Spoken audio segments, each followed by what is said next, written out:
So Trump is now saying he doesn't want a second debate with VP Harris. And you could say that's because he got shellacked in the first one and doesn't want to embarrass himself again. But I think something more nefarious is going on. Trump is not campaigning in swing states. He's not trying to sway new voters. And he keeps going around saying he doesn't even need votes, that they have all the votes they need. In fact, he just did an interview with Fox News where he said he wouldn't run in 2028 if he loses. But then he said, let's just hope we're successful in this one.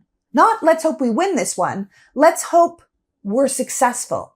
People should think it's weird that Republicans don't seem to care about how bad their candidate is, that they don't seem to care that Project 2025 came out and we can all read for ourselves how awful their plans for America are. And it's weird that so many swing states are suddenly changing election laws and purging voters or making it harder to vote or count the votes just weeks before the election. Look at what's going on around the country. The Secretary of State of Montana just accidentally left Kamala Harris's name off the absentee ballot. They sent the ballots out to absentee voters without VP Harris's name on it. The Texas Tribune just announced that Texas officials have absolutely scrubbed their voter rolls and people should go out and check if they're still eligible to vote. Oklahoma purged 450,000 people from the voter registration list last week. That is 1/5 of their state's voters who have to re-register 7 weeks before the election. Georgia's GOP Board of Elections just passed a whole slew of new rules, including the biggest one being that they have to hand count every ballot. But they already have a rule that says they can't start counting ballots until Election Day. So counting 5.5 million votes is going to require a lot of time and a lot of staff that many local jurisdictions in Georgia simply don't have. So when the votes can't be counted on time, that's going to give space for the MAGA lawyers to come in and claim the election is defaulted or fraudulent and kick the entire election back to the State House. Or subsequently, the whole state misses the deadline to certify the Electoral College votes, and they either don't send electors from Georgia at all, or they potentially pick their own alternative slate. The Pennsylvania Supreme Court just said that all mail-in ballots in Pennsylvania have to have the correct handwritten date on the outside of the envelope, or the vote inside won't count. I mean, sure, check to see if your envelope is dated correctly, but why would the handwritten date on the outside of the envelope disqualify the vote inside? Doesn't it have to be postmarked and or received by an official agency before even being opened?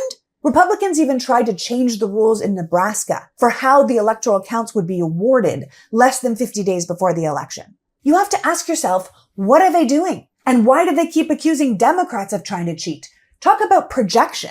This is the same party that was pushing for the SAFE Act in Congress and threatening to shut down the government if they didn't get it. Their claim, which luckily we have currently moved on from, is that they were just making sure every voter was an American citizen, which of course is important, but it has never been a real problem, no matter what Republican propaganda tells us. But they conveniently forgot to mention that the SAFE Act also said if you didn't have a passport, something that 50% of the population doesn't have, then your birth certificate had to match your ID, which of course would be impossible for, say, any married woman who took her husband's name.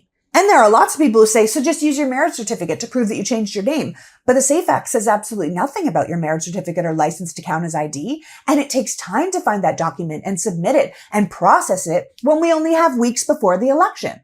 We need to be incredibly clear. The Republicans were looking to outright disenfranchise the women of America. Republican and Democratic women of all ages, I might add. And it's not just women they're looking to disenfranchise. Because while the gubernatorial candidate Mark Robinson's scandals have been sucking up all the air in North Carolina, the RNC was quietly trying to block UNC students from voting. But they recently lost that lawsuit. If you have to keep changing the laws to get elected, you're not winning elections, you're sabotaging elections. The whole thing reminds me of that quote by the Russian communist leader Joseph Stalin, who said, "The people who cast the votes don't decide the election. The people who count the votes do."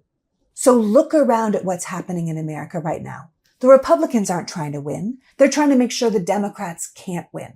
And while that should freak you out, I sincerely hope it also inspires you to get your friends and family out to the polls and vote wholeheartedly against this kind of behavior.